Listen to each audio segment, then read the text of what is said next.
He who journeys to hell also becomes hell. Therefore do not forget from whence you come. The depths are stronger than us, so do not be heroes, be clever, and drop the heroics, since nothing is more dangerous than to play the hero.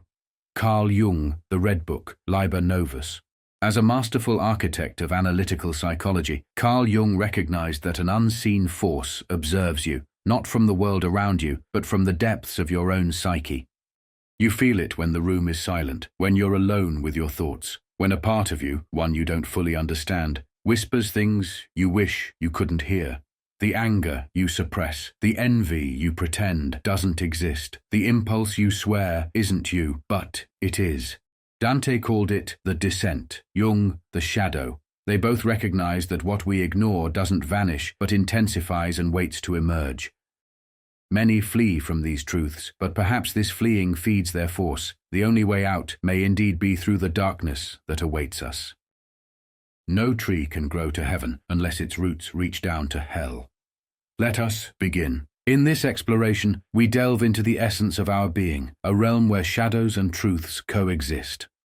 With Dante's poetic narratives and Jung's profound psychological insights as our guides, we navigate the often overlooked corners of our desires and fears. Dante's Inferno and Jung's theory of the shadow illustrate a powerful truth. The aspects of ourselves that we neglect don't just disappear, they intensify and become impossible to ignore. This hero's journey is essential, as it illuminates why a 14th century poem about a daunting odyssey continues to resonate so deeply with us today. It mirrors our own internal battles with those parts of our psyche we often fear to confront. It's here we learn to see these shadows, not as enemies, but as essential aspects of our psyche that push us toward transformative growth and realizing our full potential. This path through our inner abyss is not for the faint-hearted, but for the brave, who are ready to face their darkest elements and, in doing so, find the light of deep self-awareness. As we transition into the next section, consider Dante's own initial steps into the dark wood, marking the beginning of his transformative hero's journey. Dante's Divine Comedy opens with the line, "In the middle of the journey of our life, I came to myself in a dark wood where the straight way was lost."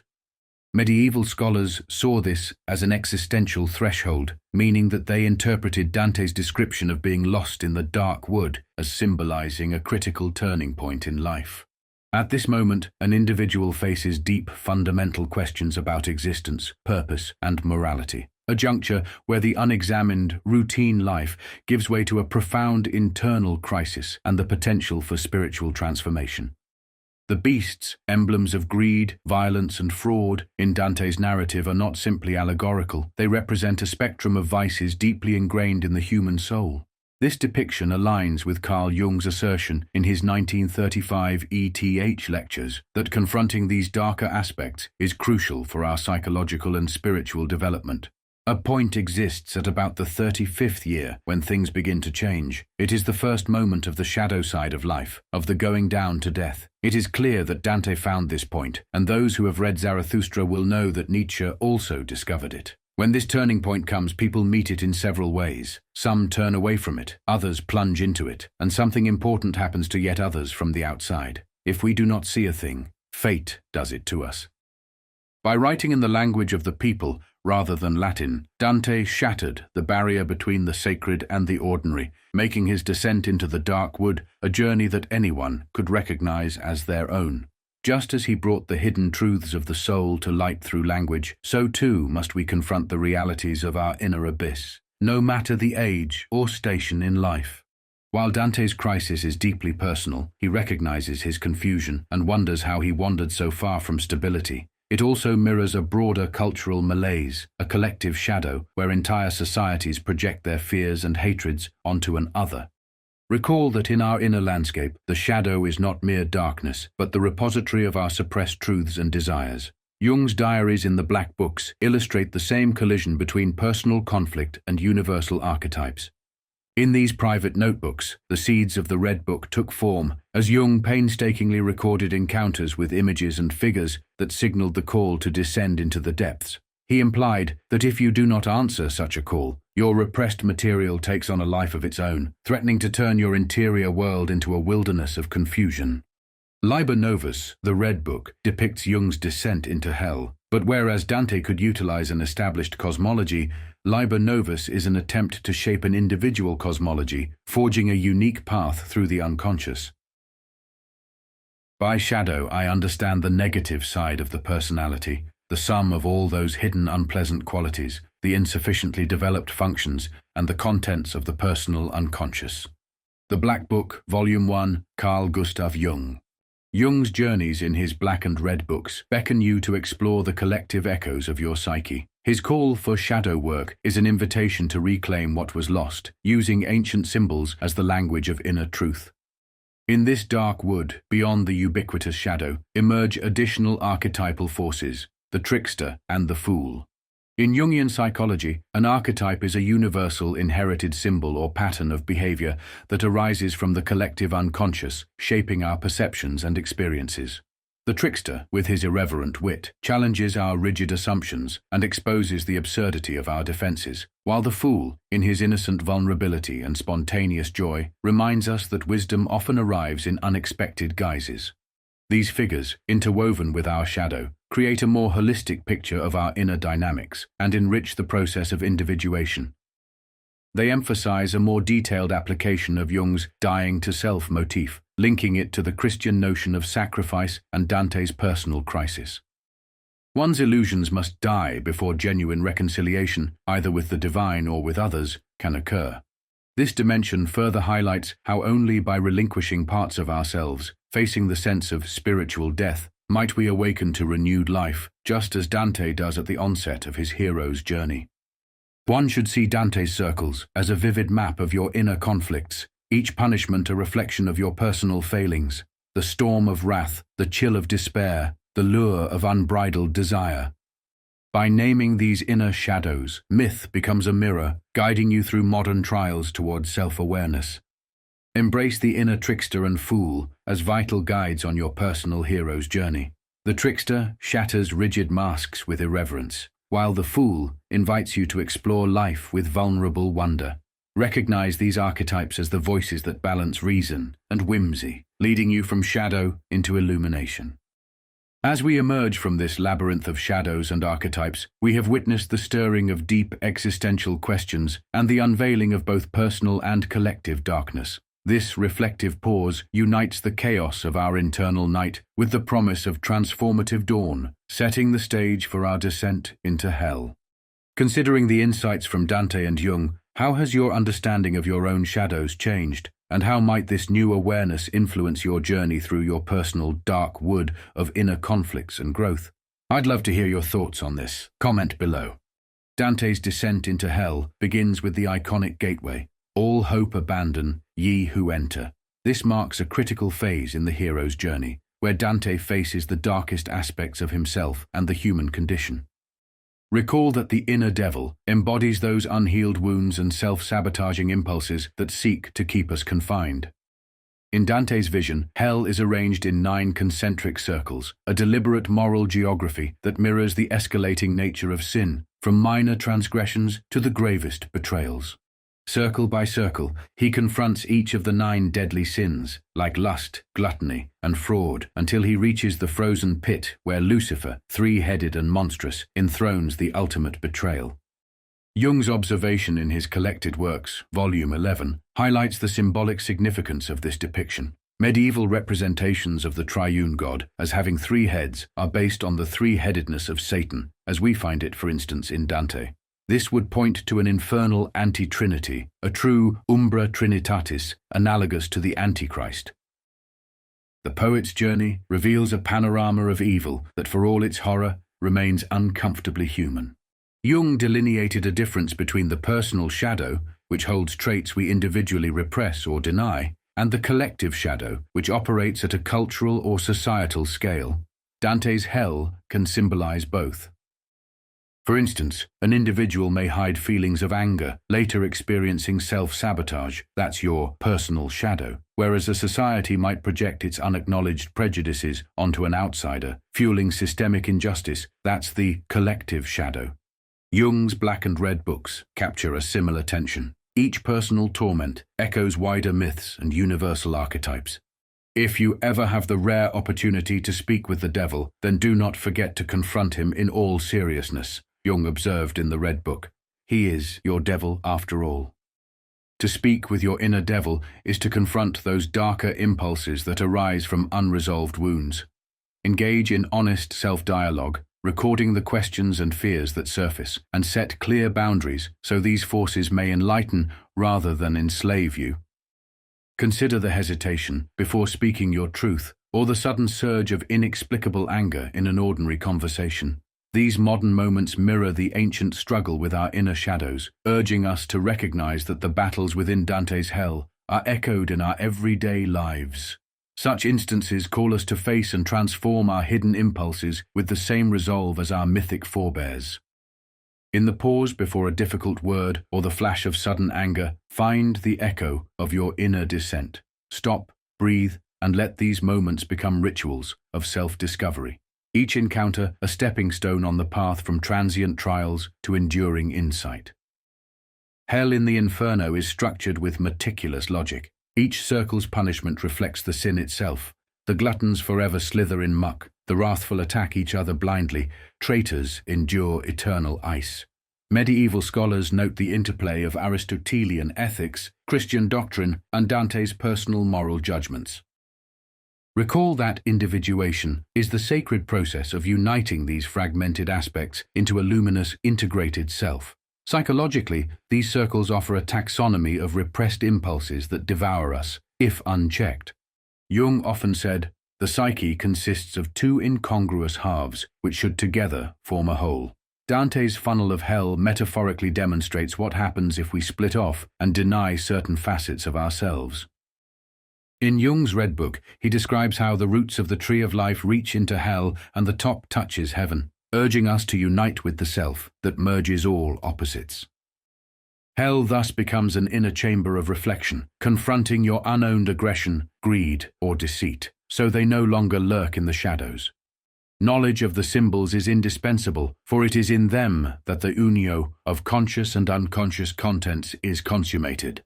Jung states in his Collected Works, Volume 9, "By naming these drives in the form of allegory, just as Dante does with each punished soul, you shine a light on what otherwise festers in darkness." Jung famously likened shadow work to uncovering treasure, suggesting that while the shadow might seem dark, the shadow is 90% pure gold, a reminder that these very impulses can hold immense creative or transformative potential once integrated. Transform your journal into a mirror of your inner landscape. Capture the whispers of fleeting dreams and the echoes of raw, unbidden emotions, each entry a step on the journey to reclaim the hidden depths of your psyche. Engage in shadow integration and individuation through this purposeful reflection, converting silence into conversation and allowing each word to illuminate your path to wholeness. At the bottom of Dante's hell, the striking image of Lucifer encased in ice marks the deepest point of the Inferno. Here, the immense figure of Lucifer, immobilized by the frozen Cocytus lake, grotesquely devours history's greatest traitors.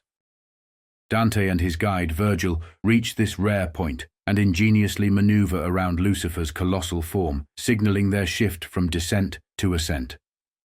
Beyond serving as a physical turning point, this act stands as a significant moment of introspection on sin and redemption as they ascend on an upward journey toward purification and renewal. This pivotal moment reflects a universal truth. Reaching the deepest layer of denial marks the end of descent.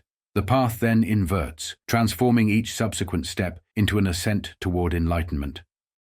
Jung similarly portrays this in the Red Book, suggesting, "What do you think of the essence of hell? Hell is when the depths come to you with all that you no longer are or are not yet capable of." This confrontation, paradoxically, liberates us. Dream analysis often reveals how we encounter a personal Lucifer, the moment when we face our darkest truths. As these once-binding illusions begin to collapse, we gain a fresh perspective that opens the door to transformation. Similarly, the trickster and fool archetypes, visible in the ironic punishments of Inferno and echoed in Jung's diaries, urges us to recognize our own folly. Friedrich Nietzsche captures this transformative descent in Thus Spoke Zarathustra. I must descend into the depths, as you do in the evening when you go behind the sea and still bring light to the underworld. This quote underscores the necessity of delving into our inner darkness. At the brink of despair, pause and breathe deeply. Recognize the moment when your descent whispers of a coming ascent. Like Dante's pivot at the heart of darkness, let mindful silence and steady breath transmute the weight of your fall into the buoyancy of renewed light. With the inversion of our journey established, we now examine the inner guides who illuminate our path. Dante's guide through hell is Virgil, embodying reason and composure, yet he cannot enter paradise. Once in Paradiso, Dante is led by Beatrice, symbol of divine love and a higher spiritual force. Jung would call these relationships a reflection of how the psyche needs both an animus principle, marked by structure, logic, clarity, and an anima principle, marked by empathy, creativity, and openness to mystery. He wrote in Liber Novus that the self then functions as a unio oppositorum, union of opposites, and thus constitutes the most immediate experience of the divine, which is at all psychologically comprehensible. Virgil corresponds to your rational capacity. Beatrice corresponds to compassion and transcendent insight.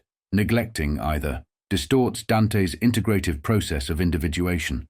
In Jung's Black Books and Red Book, we see him engage with multiple inner figures, including Elijah, Salome, and Philemon, each blending masculine and feminine elements. These encounters deepen self-understanding, echoing Dante's movement from Virgil's rational insight to Beatrice's luminous grace. Without contraries is no progression, William Blake observed, suggesting that reason and empathy must dance together if we hope to unify our opposites. Over-reliance on logic can leave you spiritually cold, while pure emotion might obscure discernment. Balancing the two fosters a climb beyond mere survival, up toward holistic vision. In our contemporary landscape, these dynamics are evident in everyday settings, whether in the workplace or in personal relationships. Strive each day for a deliberate balance between reason and emotion. Reflect on your choices with both analytical clarity and intuitive insight. When passions arise, pause with mindful breathing to recenter. Such harmonization nurtures a resilient spirit capable of transcending the complexities of modern existence. True alchemical transformation reveals itself in subtle, profound shifts, a calm response in the face of adversity, deeper authenticity in our relationships, and an unwavering commitment to personal growth. As you integrate the shadow, fear transmutes into insight and chaos concedes to clarity, marking the ascent from darkness into light. When the weight of darkness feels overwhelming, do not journey alone. Seek a steady guide, a modern Virgil or Beatrice, in a trusted friend or mentor, and nurture your spirit with quiet walks and reflective pauses. In sharing the burden, the confrontation with your inner devil becomes a gentle, healing process. In Dante's Paradiso, the mystical rose at the zenith of the celestial spheres symbolizes the ultimate unity of all heavens, mirroring the cosmic entity that Carl Jung describes in the Red Book as the roots of the tree of life extend into hell, while its crown reaches heaven. This imagery resonates with John Milton's insight in Paradise Lost that the mind is its own place, and in itself can make a heaven of hell, a hell of heaven, underscoring the transformative power of the human psyche. Dante's spiritual journey, guided by Beatrice who embodies divine wisdom, progresses through various heavenly spheres, each reflecting different virtues and hosting groups of blessed souls, culminating in the Empyrean. This highest realm, depicted as a realm of pure light, symbolizing divine knowledge and truth, is where souls are arranged in the form of a rose, illustrating the interconnectedness and divine order of the universe. The configuration of the souls in the mystical rose represents the fulfillment of the soul's desire for divine love and knowledge, highlighting the idea that by reconciling our inner divides, both personal and collective, we achieve a state of divine unity. Our motivation for engaging with Dante's Inferno and Jung's shadow-laden diaries in the Black Books and the Red Book lies in the promise that by confronting what terrifies or embarrasses us, we allow genuine transformation. Rational clarity, animus, and loving acceptance, anima, together point us to a horizon beyond shallow polarities. If you sense your own dark wood, consider that the deeper you face your illusions, the more profound your eventual pivot toward light. The labyrinth of hell can become a pathway of enlightenment, if we enter it bravely and guided by our inner wisdom. As above, so below, as within, so without, as the universe, so the soul. This modern paraphrase of the Emerald Tablet's second verse reminds us that the transformation we experience inside is reflected in the world outside, a key alchemical credo that underpins our hero's journey. Dante reminds us that souls are made as to cast no shadow, as if our truest nature yearns for openness, while Jung insists that if you ever have the rare opportunity to speak with the devil, then do not forget to confront him in all seriousness. May these insights urge you to reflect on your own impulses, to embrace the synergy of rational and heartfelt guidance, and to climb the mountain of personal growth until, like Dante, you can behold, once again, the stars. If this resonates, share in the comments a quote or reflection that stirred you, and let us move forward together in this compelling timeless wisdom of integration of dark and light.